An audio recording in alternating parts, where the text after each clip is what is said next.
بسم اللہ الرحمن الرحیم السلام علیکم، ویلکم ٹو مائی چینل۔ امید کرتی ہوں کہ میری آج کی یوٹیوب فیملی جو ہے وہ سب خیریت سے ہوگی، اور آج کا جو ہمارا ٹاپک ہے وہ بھی بہت ہی دلچسپ اور خوبصورت ہے۔ اپنی یوٹیوب فیملی سے درخواست ہے کہ اسے لازمی اینڈ تک دیکھیے گا، اپنے دوستوں میں اس کو شیئر کیجیے گا اور اس کو سمجھنے کی ذرا کوشش کیجیے گا۔ آئیے اس مضمون کو جو ہے وہ آپ کے ساتھ شیئر کرتے ہیں۔ خوف خدا کی ایک مثال جو ہے ہمارے لیے بھی ایک مثال بننے والی ہے، یعنی کہ یہ جن بزرگ کا واقعہ ہے، اس کو اینڈ تک دیکھیں۔ آئیے، ایک نوجوان فقیر آدمی تھا، نہر کے کنارے چل رہا تھا تو اس نے دیکھا کہ پانی میں ایک سیب بہتا ہوا آ رہا ہے۔ بھوک بھی لگی ہوئی تھی، اس نے وہ سیب کھانے کے لیے پکڑا۔ جب آدھا کھا لیا تو پھر خیال آیا کہ یہ سیب میرا اپنا تو نہیں تھا، کسی اور کا تھا۔ میں نے تو بغیر اجازت کے کھا لیا، تو بہتر ہے کہ میں سیب کے مالک سے معافی مانگ لوں۔ چنانچہ جدھر سے پانی آ رہا تھا ادھر اس نے چلنا شروع کر دیا۔ کچھ دیر کے بعد اس نے دیکھا کہ ایک سیب کا باغ ہے اور درختوں کی ٹہنیاں جو ہیں پانی تک پھیلی ہوئی ہیں۔ وہ سمجھ گیا کہ یہاں سے سیب گرا ہوگا اور اس کو میں نے کھا لیا۔ چنانچہ باغ کے مالک کے پاس پہنچا تو اس سے جا کر کہتا ہے، جی مجھے بھوک لگی ہوئی تھی اور میں نے سیب کھا لیا، اور اتنے پیسے بھی نہیں ہے کہ قیمت ادا کر سکے، لہٰذا آپ مجھے معاف کر دیں۔ باغ کا مالک کہنے لگا، میں تو ہرگز نہیں معاف کرتا۔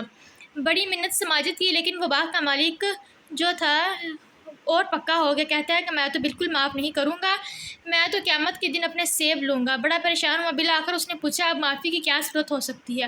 اس نے کہا، ایک صورت ہو سکتی ہے کہ میری ایک بیٹی ہے، اندھی بھی ہے، بہری بھی ہے، گونگی بھی ہے، لولی لنگڑی بھی ہے، اس کے ساتھ نکاح کرو اور پوری زندگی اس کے ساتھ گزارو۔ اب اس نے سوچا کہ دنیا میں ایسی زندہ لاش کی خدمت کرنا آسان ہے، مگر قیامت کے دن حساب دینا جو ہے وہ مشکل کام ہے، اس لیے کہنے لگا، ٹھیک ہے۔ چنانچہ نکاح ہو گیا۔ اب جب بیوی کے پاس پہلی رات پہنچا تو دیکھا کہ وہ بڑی خوبصورت، بولنے والی، بات کرنے والی اور علم والی ہے۔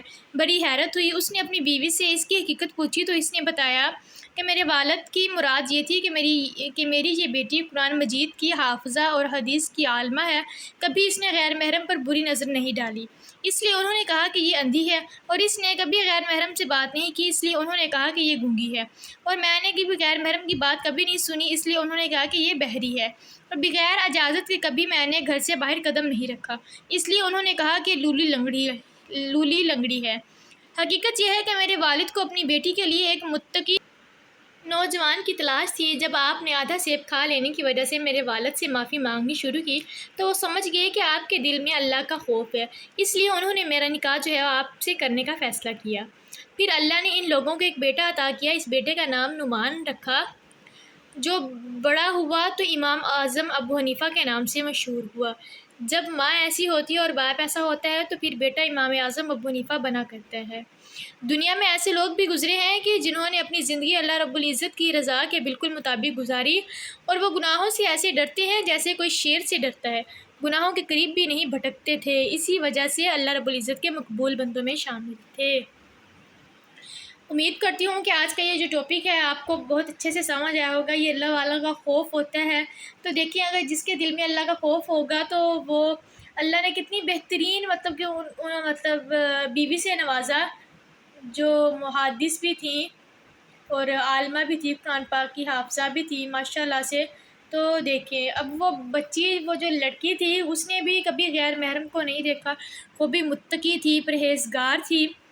تو آج کل کی بچیاں جو ہیں وہ ان سے یہ چیز کی توقع جو ہے نا وہ ہم نہیں کر سکتے، ہوگی 100 سے 20%، یہ 20% بھی بہت زیادہ ہے، 10% یا 5% ہوگا، کیونکہ آج جو دور جا رہا ہے وہ سب کے نظر میں ہے کہ یہ کتنا گندا دور جا رہا ہے، کسی کو کسی پر یقین نہیں ہے آج کل۔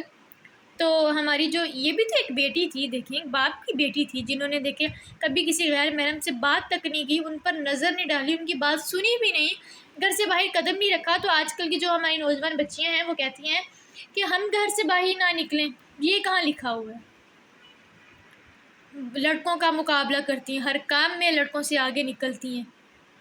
عورت کو اللہ تعالیٰ نے چھپی ہوئی چیز بنایا، تو چھپی ہوئی جو چیز ہے وہ ہم گھر میں چھپا کر رکھتے ہیں، لوگوں کے سامنے اس کو ظاہر نہیں کرتے، تو عورت جو ہے وہ چھپی ہوئی چیز ہے۔ امید کرتی ہوں کہ آپ کو یہ ٹاپک ہے پسند آیا ہوگا، اور مزید ہماری ایسی اور ویڈیو سننے کے لیے ہمارے چینل کو سبسکرائب کیجیے، ساتھ ہی بیل آئیکن کے بٹن کو بھی دبا دیجیے تاکہ ہر آنے والی نئی ویڈیو جو ہے وہ آپ تک جلد پہنچ سکے۔ اب انشاءاللہ ملتے ہیں اگلی ویڈیو کے ساتھ، تب تک کے لیے اللہ حافظ، آپ اپنا خیال رکھیے گا۔